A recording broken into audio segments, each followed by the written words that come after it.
Welcome to this overview of Mount Snow.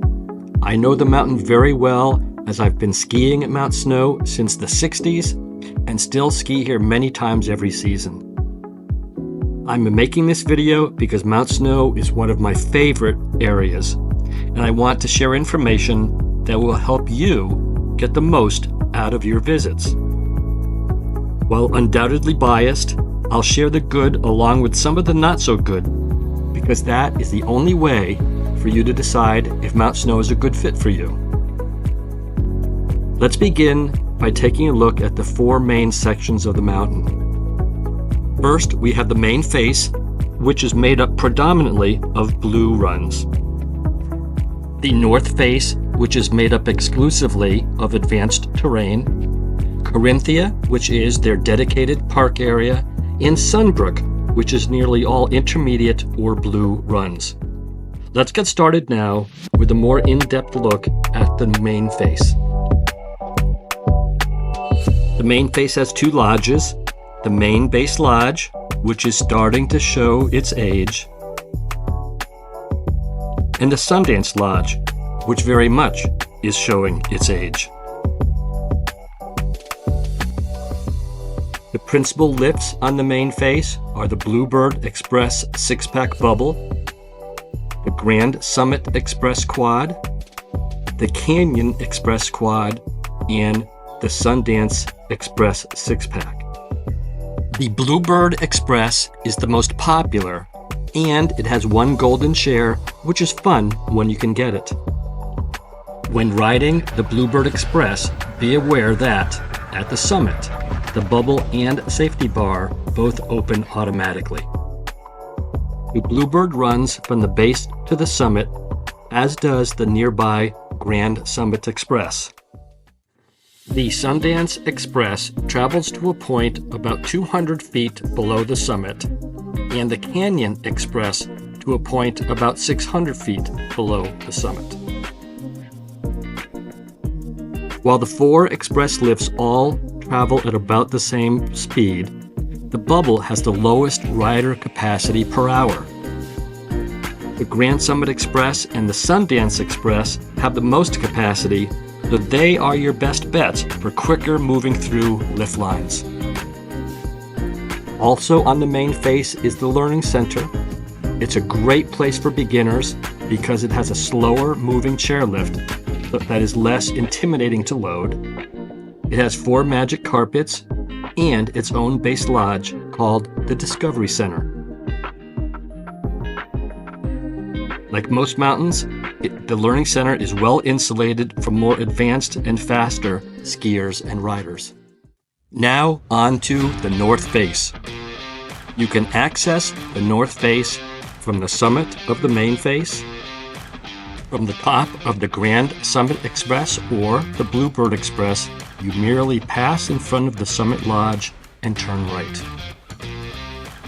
You can also get to the North Face from the top of the Sunbrook Express or the top of the Canyon Express.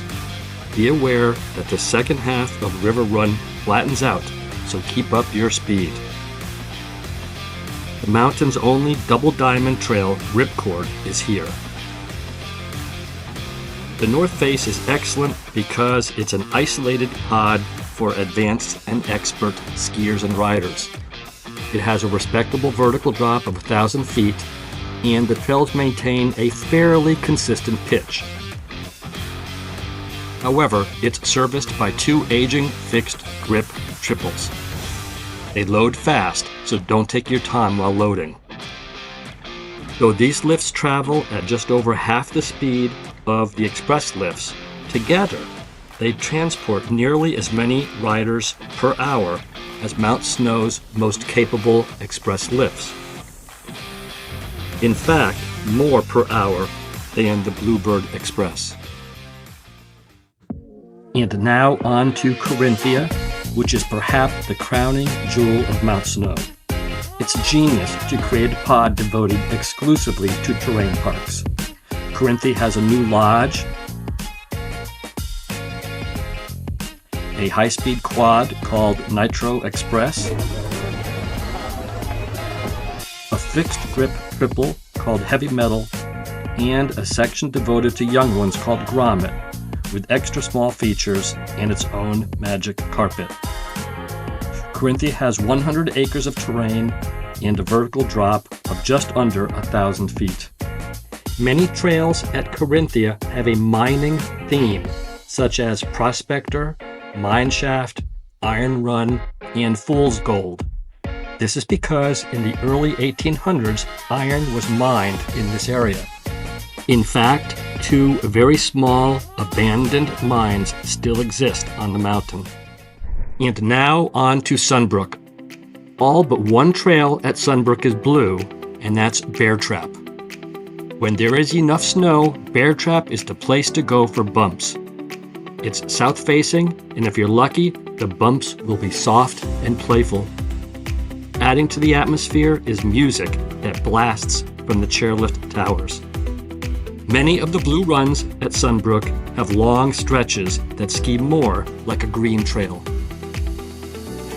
Sunbrook is serviced by a high-speed quad, the Sunbrook Express, and by the Bear Trap Double.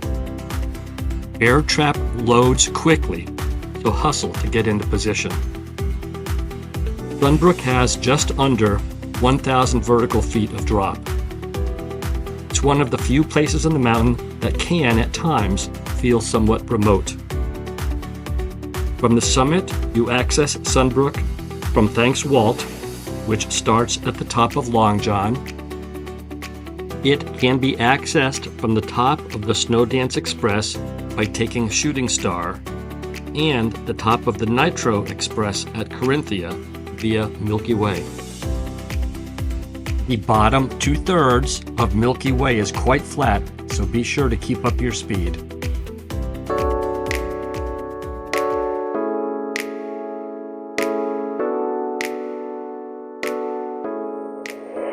With the recent addition of the Sunbrook and Sundance Express lifts, Mount Snow has taken their lift offerings to a whole new level.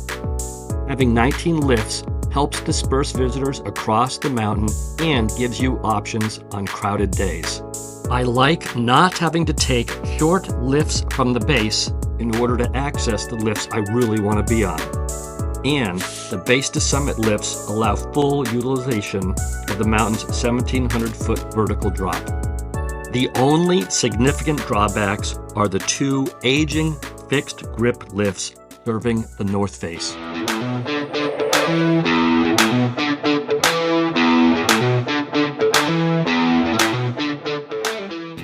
Corinthia is one of the absolute best terrain parks in the East. If this is your thing, then Mount Snow is the right mountain for you. Mount Snow knows that Corinthia is a big draw, and I can attest it gets a lot of attention when it comes to grooming and snowmaking. In the fall, Heavy Metal is one of the first lifts to open, and in the spring, Nitro Express is one of the last to close.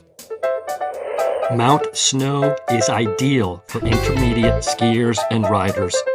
66% of the entire mountain is made up of blue runs, and the vast majority of the main face and Sunbrook is dedicated to blue terrain.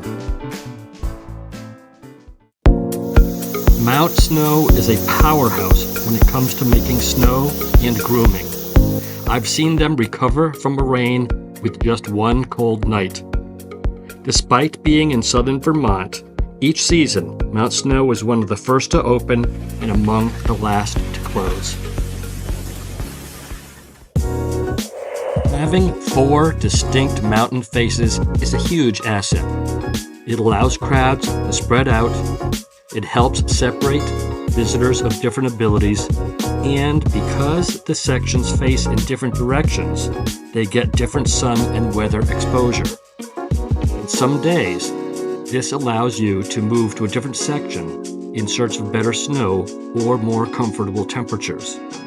As a bonus, the arrangement of lifts and trails makes it uncomplicated to move from one section to another.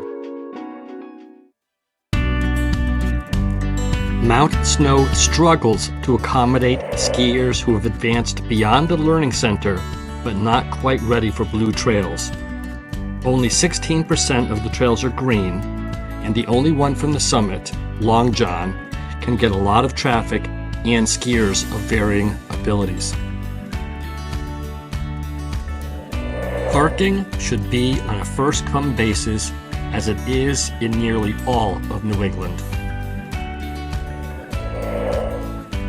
When their conditions are good on weekends and vacation weeks, the crowds can get excessive.